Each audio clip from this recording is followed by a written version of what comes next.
So if you're in here, this is the Esoteric Exfiltration talk. If you're looking for the other one, it's probably in a different room. So this is me. I'm Willa Riggins. I'm a senior penetration tester from Veracode, member of the FamiLAB hackerspace down in Orlando. I'm the DC 407 point of contact. I do a lot of things, OWASP and BSides. But really, if you look at my Twitter, I just retweet cats. That's really all I do. All right, so Exfil 101. How many of you are familiar with exfiltration at all? Anybody in the room? Awesome. So it's the know-it-all crowd. So for those who aren't in the know, data exfiltration is the unauthorized transfer of sensitive information from a target's network to a location that the threat actor controls. That's from a Trend Micro article. But basically, that threat actor control is kind of our wishy-washy term here. What is that? That could be their server, could be their social media account, could be their Dropbox, could be anything, right? So why do you care? Data loss costs you money and your sanity. If anybody's ever worked incident response, it sucks when you lose stuff. If you've ever found creds on Pastebin that had your name in it, that sucks. So anyway, back in 2012, Reddit NetSec. Anybody follow NetSec on Reddit? Yes. Okay. So I did a survey back in 2012, and 82% of the folks who replied said, "Hey, this stuff is important. It means a lot to us and our networks and our money and our companies." So let's talk a little bit about covert channels and where to find them. And this is kind of where the meat of the talk is going to be, because I've done all this stuff. I've done the research, I've gotten caught, and the getting caught stuff is kind of the most exciting part, because then you learn how not to do that. So the first thing is mask your traffic with normal usage patterns. So if you know a company uses social media, or their own web traffic, or they're using protocols for their everyday business like FTP, or everybody uses HTTP or HTTPS. Some folks have RDP open. Just knowing that stuff is really important, because then you can kind of build a model of what does a normal employee's traffic look like, and how can I look like that? Hide data in known safe payloads, so known safe, right? Status updates to Facebook or Twitter, that kind of stuff looks innocuous, right? You probably post 5 tweets every minute. That's a lot of data. That's 140 characters times 5. Not a huge amount of throughput there, but it's still cool. You could do something with that. Same with HTTP post. How many ASP.NET devs do we have in the room? Yeah.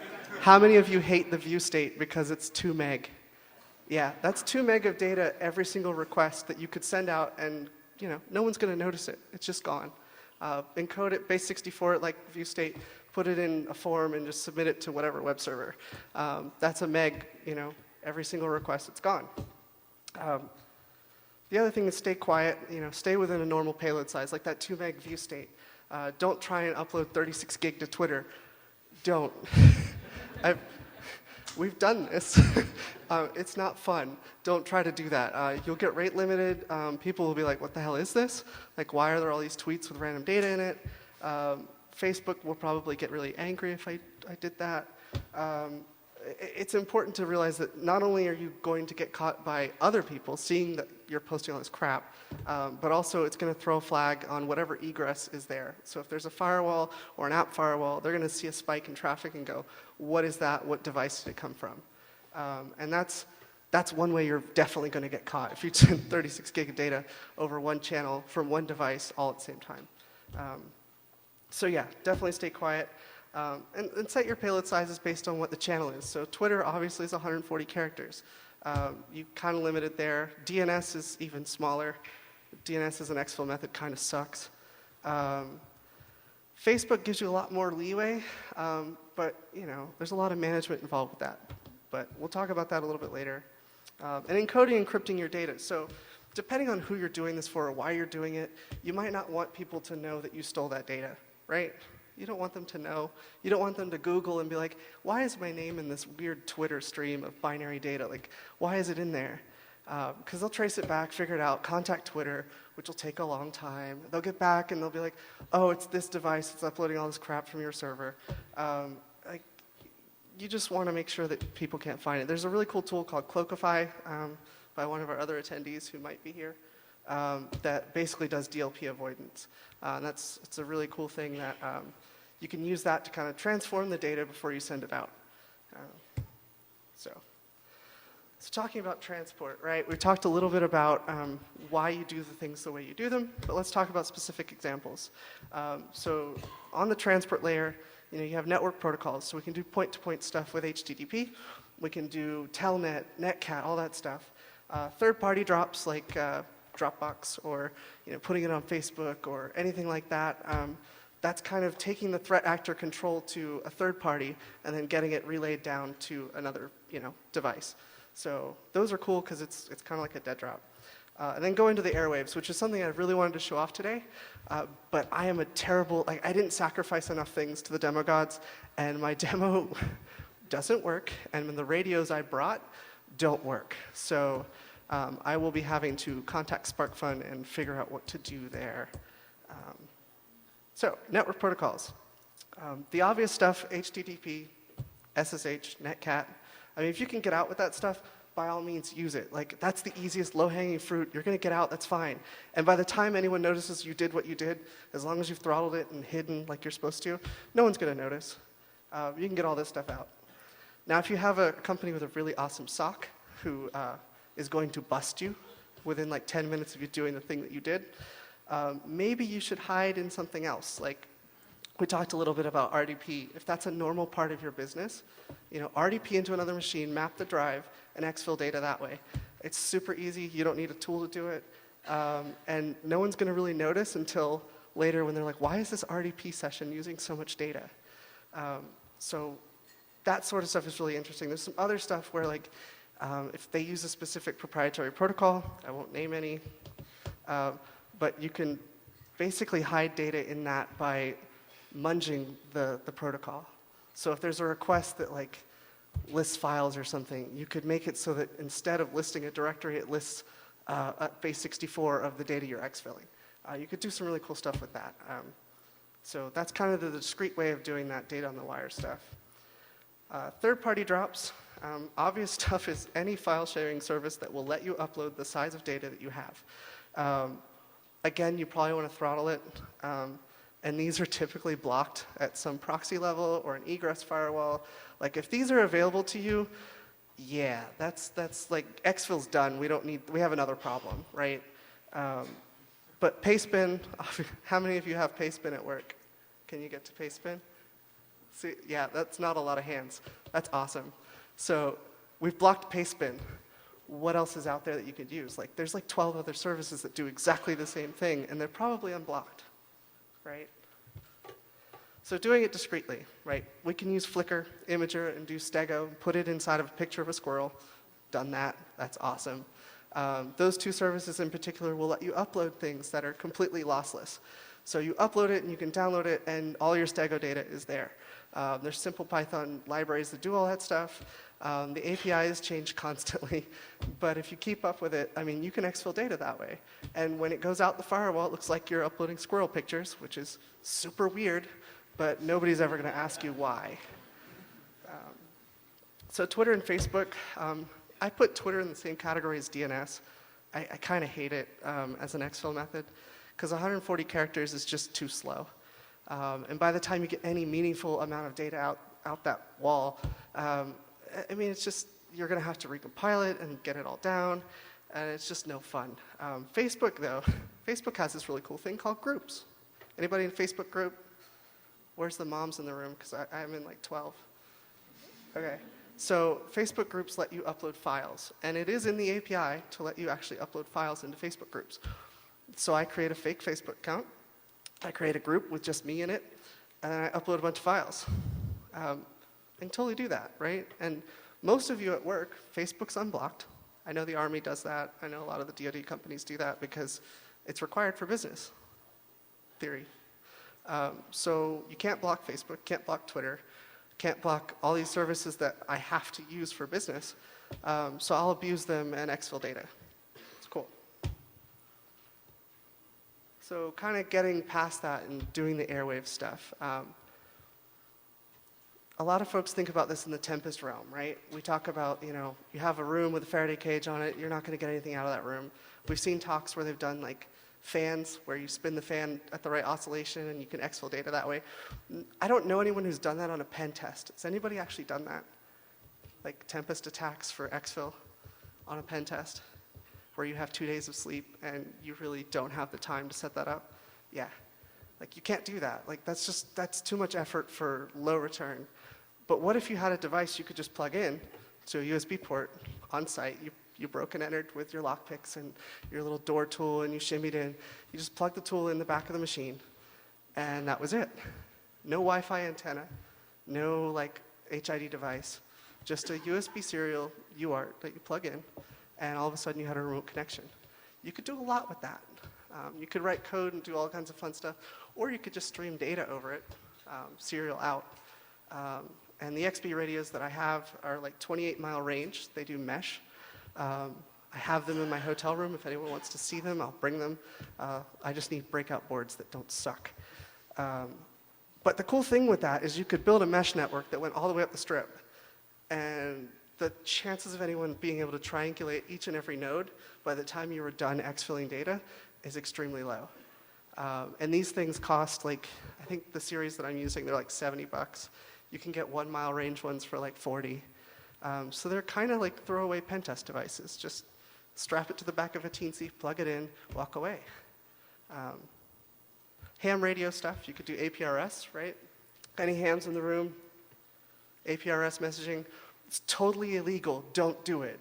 But you could technically exfil over APRS, right? Because it's just text data, it's digital. I could just say, hey, my truck is here, my truck is here, my truck is in Japan, my truck is here. And you could use that to exfil data. And the cool thing with that one is that you can repeat it with internet repeaters and stuff like that. You don't even have to be in the country. You could just exfil with that. And then lasers. How many people are fans of lasers? So basically use the laser mic technique that everybody knows about. Everybody don't know about the laser mic thing. You aim the laser at the glass, you feel the vibrations from the glass, and you read it digitally by reflecting it off something. Do that with data. Why not? Right? I mean, that stuff's insane and totally out of the scope of a pen test, but it sounds really cool, so let's put it in a slide. So all this stuff is about attacking and breaking stuff, but what does the blue team say about all this stuff, right? What do? You can't block Facebook, you can't block Twitter, so what the hell are you going to do? So we can block endpoints. We can block individual malware endpoints. We can block some stuff by URI or IP, right? So every time I stand up a fake service with pastebin code on it, you block it. Fine, whatever. I can block egress at the firewall by the protocol or application firewall or whatever. I can just shut that down. Whatever the hell you're doing, I'll just block it. You can try to detect anomalies in payload size. So, look at the frequency, look at, hey, why is this machine turning on at 3 in the morning, getting on Facebook and uploading 6 gig of data? Like, why is that happening? That doesn't make any sense. You can look for that stuff, and that's cool. And you can block USB devices by class or device ID. Now, none of that stuff works. Unfortunately, blacklists just don't work. If you've got a proxy at your company, I won't name names, but a lot of them, like you can stand up a new website, categorize it, get it approved through the proxy service, and it's good to go in 48 hours. So you can stand up your malicious website that looks like a My Little Pony fan site, which is awesome, and then have like a /exfil and just exfil data to that. Like, just use your Apache logs, just whatever, it doesn't matter, just stream data out. People think you just really like My Little Pony, and that's fine, please don't access that at work. That's as far as the conversation goes. Cool. We can disrupt normal business if we start blocking stuff. So Facebook, Twitter, Dropbox, a lot of companies use that for large file transfers anyway. But if they have to use it, I can use it.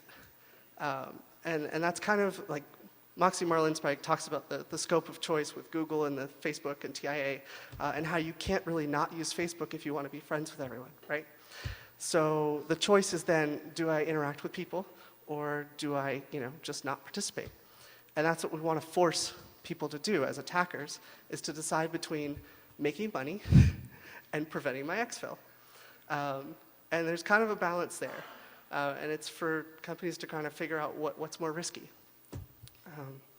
And context is critical but difficult to automate. You can't, like, you can do deep packet inspection. It's awesome, right? DPI can do all kinds of fun things. But if it's inside a squirrel picture and stegode and all this other stuff, like, good luck telling your system to do that. You might have the data in a PCAP somewhere. That's fine. But if you're going to take my 40,000 squirrel pictures and somehow decode them all, you should go play DEF CON CTF. USB device IDs, those don't work. There's a lot of manufacturers that are just repeating the same ID for whatever the hell it is. And each of those costs money. So why would they pay for a USB device ID for a crappy mouse you bought down the street? Like, they're not going to do that. So if you try to block it by device ID, it's just not going to work. So weaponizing squirrels. Squirrel's the name of a tool that's not ready today because I suck at everything. It's a Python 2.7 based application. It'll be MIT licensed. You'll be able to download it, do whatever you want with it, munge it, take it apart, steal code, I don't care. Like, the whole point is that you'll be able to do exfil and it'll be easy. So it's extensible via simple module-based plugins. So all you have to do is write a little bit of the base code for your module, for your exfil channel. And all the, like, taking the file and chunking it up, all that's taken care of. All the logging, all the stuff you don't want to care about is done. All you have to do is write a send and a receive. And so you can put this on the box that you've pwned, execute it with the CLI, and exfil. That's it. That's all you have to do. So this is what it looks like when you execute it. Right now, it just has you put the file name, the channel you want to use, and then a settings collection. And all the channels are documented to show what the settings are. Like for Imager, which is one of the examples I used, you can put in your client secret client ID, and then that's all you really need for that one to exfil. So, cool. And that's what the tool, the module looks like. It's really hard to read on the screen. So they told me this was a 4x3 projector. But apparently I have tons more space. But if you can see that at all this stuff is just metadata saying what the hell is this thing, how big can my chunks be, and what does it do? And the rest of it is just send and receive. And all you have to do is write send and receive, and it'll work. So this is the URL that the code will be available at as soon as I stop being sick and my family stops almost dying. You'll be able to download the code at that URL. Obviously, it's not available today, but closing stuff I want to do. Additional modules, obviously, because the demo's not done, it should work. Executable payload generation with PyInstaller, so doing kind of an MSF Venom thing, do an MSF post module, longer range hardware, get with the Cloakify guy and shove that stuff into my code, and customize timing. All these people are super awesome because they've contributed in some way to me actually getting this done, / me being here. Veracode especially, and BSides, and DC407, and FamiLAB, and all those cool people. And thank you. That's kind of the talk. So.